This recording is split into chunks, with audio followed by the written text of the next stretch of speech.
श्रीमद् भगवद गीता। ओम श्री परमात्मा नमः। अथ नवम अध्याय। राजविद्या राजगुह्य जोग। श्री भगवान कहले, तुमपरी दोषदृष्टि शून्य भक्त को यही परम गोपनीय विज्ञान सहित ज्ञान मु पुनर्बार भल भाव बुझाई कहीदेवी। ताहा जानी तुमे दुखरूपी संसार मुक्त होइजिव। यही विज्ञान सहित ज्ञान हेउछि सकल विद्यार राजा, समस्त गोपनीय रहस्य मानकर राजा, अत्यंत पवित्र, अति उत्तम, प्रत्यक्ष फलदायी और धर्ममय। साधना करिबारे यह अत्यंत सुगम और अविनाशी। हे परंतप अर्जुन, उपरोक्त धर्म रे श्रद्धा रखु नथिबा पुरुष माने मते प्राप्त न होई मृत्यु रूपक संसार चक्र रे घूरी बुलंती। मो द्वारा अर्थात निराकार परमात्मा द्वारा यही समस्त विश्व जल द्वारा बरफ परी परिपूर्ण हो रही एवं सकल भूत मो अंतर्गत संकल्पर आधार स्थित, किंतु प्रकृत रे मु सेमानक मध्य नाही। सही समस्त भूत मोठारे अवस्थित नुहंती, किंतु मोर ईश्वरीय योग शक्ति देख जे प्राणी मानकर धारण पोषण कर्ता एवं प्राणी मानकर सृष्टिकर्ता होई मध्य मोर आत्मा प्रकृत रे प्राणी मानक मध्य अवस्थित नुहे।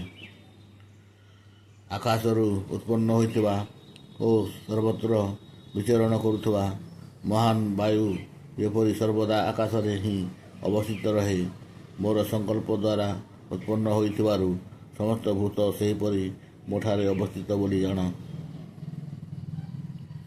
हे अर्जुन, कल्पशेष रे सकल भूत मो प्रकृति प्राप्त हुअन्ति, अर्थात मो प्रकृति रे लीन हुअन्ति एवं कल्पर आरंभ रे सेमानंकु मु पुणी थरे रचना करे।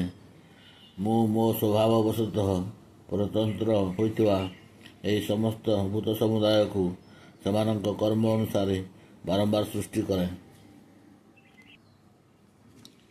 हे अर्जुन, मु से सबु कर्म रे अनासक्त और उदासीन सदृश रहितिबारु मते अर्थात परमात्मा को से सबु कर्म बांधि पारे नाही। हे अर्जुन, मोरी अध्यक्षतारे अर्थात मोर शक्ति और सहायतारे प्रकृति बराबर सहित समस्त जगत सृष्टि करे एवं सही हेतु ही संसार चक्र घूरी चलीसी। मोर परम भाव जानी नथिबा मूढ़ लोक माने मनुष्य शरीर धारण करथिबा सकल भूतंक महान ईश्वर स्वरूप मते तुच्छ दृष्टि देखती, अर्थात निजर योग माया द्वारा संसार उद्धार निमंते मनुष्य रूप रे विचरण करुवा मते साधारण मनुष्य बोली भावती। व्यर्थ आशा रखिथिबा, व्यर्थ कर्म करुवा और व्यर्थ ज्ञान युक्त विक्षिप्त चित्त सही अज्ञान माने राक्षसी, आसुरी और मोहिनी प्रकृति ही धारण करती। किंतु हे कुंती पुत्र, दैवी प्रकृतिर आश्रित महात्मा माने मते सकल भूतंकर सनातन कारण और अविनाशी अक्षर स्वरूप जानी अनन्य चित्तरे युक्त होई निरंतर मते भजन करती।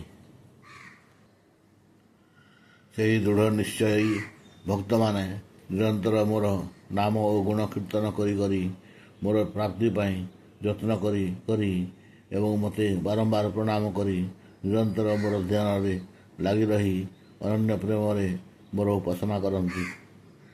अन्य केतेक ज्ञान योगी मते निर्गुण निराकार ब्रह्म बोली जानी ज्ञान यज्ञ द्वारा अभिन्न भाव रे मोर उपासना करती एवं अन्य केतेक योगी बहु प्रकार रे अवस्थित मते अर्थात विराट स्वरूप परमेश्वर को पृथक भाव रे उपासना करती। मु क्रतु, मु यज्ञ, मु स्वधा, मु औषध, मु मंत्र, मु घृत, मु अग्नि एवं मु ही ହବନ ରୂପୀ କ୍ରିୟା। ଏହି ସମଗ୍ର ଜଗତର ଧାତା ଅର୍ଥାତ୍ ଧାରଣକର୍ତ୍ତା ଓ କର୍ମଫଳଦାତା ପିତା ମାତା ପିତାମହ ଜାଣିବାର ଯୋଗ୍ୟ ବସ୍ତୁ ପବିତ୍ର ଓଙ୍କାର ତଥା ଋଗ୍ବେଦ ସାମବେଦ ଓ ଯଜୁର୍ବେଦ ମଧ୍ୟ ମୁଁ ହିଁ ଅଟେ। ମୁଁ ସମସ୍ତଙ୍କ ପ୍ରାପ୍ତ ହେବା ଯୋଗ୍ୟ ପରମ ଧାମ, ସମସ୍ତଙ୍କ ଭରଣ ପୋଷଣ କର୍ତ୍ତା, ସମସ୍ତଙ୍କ ସ୍ୱାମୀ, ଶୁଭାଶୁଭ ଦ୍ରଷ୍ଟା, ସମସ୍ତଙ୍କ ବାସସ୍ଥାନ, ଶରଣ ନେବାର ଯୋଗ୍ୟ, ପ୍ରତ୍ୟୁପକାର ନ ଚାହିଁ ହିତକାରୀ ଅଟେ।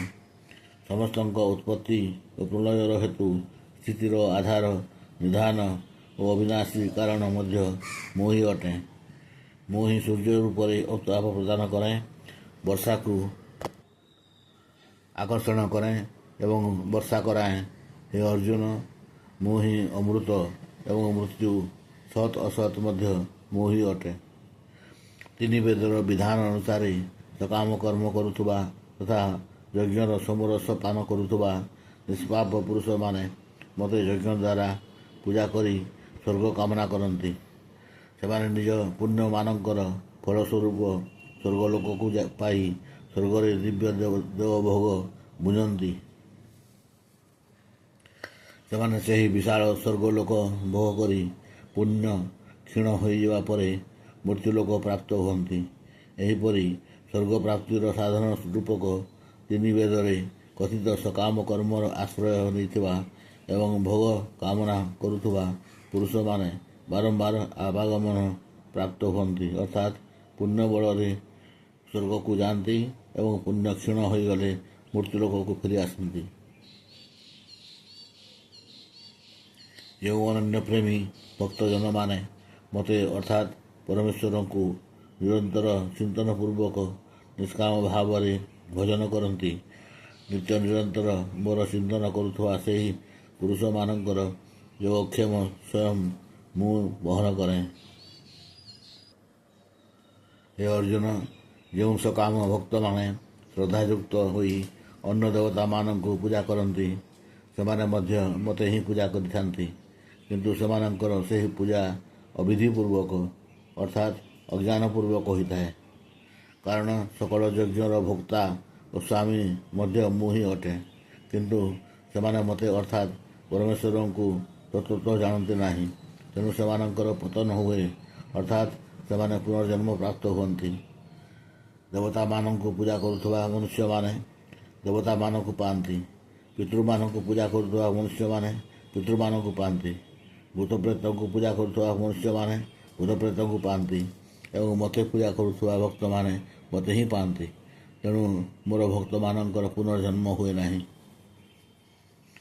ଯେ କେହି ଭକ୍ତ ମୋତେ ପ୍ରେମର ସହିତ ପତ୍ର, ପୁଷ୍ପ, ଫଳ, ଜଳ ଆଦି ଅର୍ପଣ କରନ୍ତି, ସେହି ଶୁଦ୍ଧ ବୁଦ୍ଧି ନିଷ୍କାମ ପ୍ରେମୀ ଭକ୍ତଙ୍କର ପ୍ରେମପୂର୍ବକ ଅର୍ପିତ ସେହି ପତ୍ର ପୁଷ୍ପ ଆଦି ମୁଁ ସଗୁଣ ରୂପରେ ପ୍ରକଟ ହୋଇ ପ୍ରୀତିପୂର୍ବକ ଗ୍ରହଣ କରେ। ହେ ଅର୍ଜୁନ, ତୁମେ ଯାହା କିଛି କର୍ମ କରୁଛ, ଯାହା କିଛି ଭୋଜନ କରୁଛ, ଯାହା କିଛି ହବନ କରୁଛ, ଯାହା କିଛି ଦାନ କରୁଛ ଏବଂ ଯାହା କିଛି ତପ କରୁଛ, ସେସବୁ ମୋତେ ଅର୍ପଣ କର।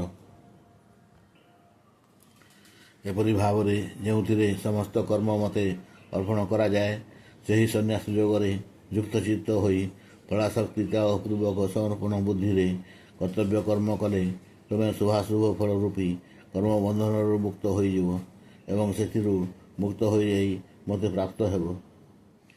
ମୁଁ ସକଳ ଭୂତଙ୍କଠାରେ ସମଭାବରେ ବ୍ୟାପ୍ତ। ମୋର କେହି ଅପ୍ରିୟ ନୁହନ୍ତି କି କେହି ପ୍ରିୟ ନୁହନ୍ତି, କିନ୍ତୁ ଯେଉଁ ଭକ୍ତମାନେ ମୋତେ ପ୍ରେମରେ ଭଜନ କରନ୍ତି, ସେମାନେ ମୋ ମଧ୍ୟରେ ଥାଆନ୍ତି ଓ ମୁଁ ସେମାନଙ୍କ ମଧ୍ୟରେ ପ୍ରତ୍ୟକ୍ଷ ପ୍ରକଟ ହୋଇଥାଏ।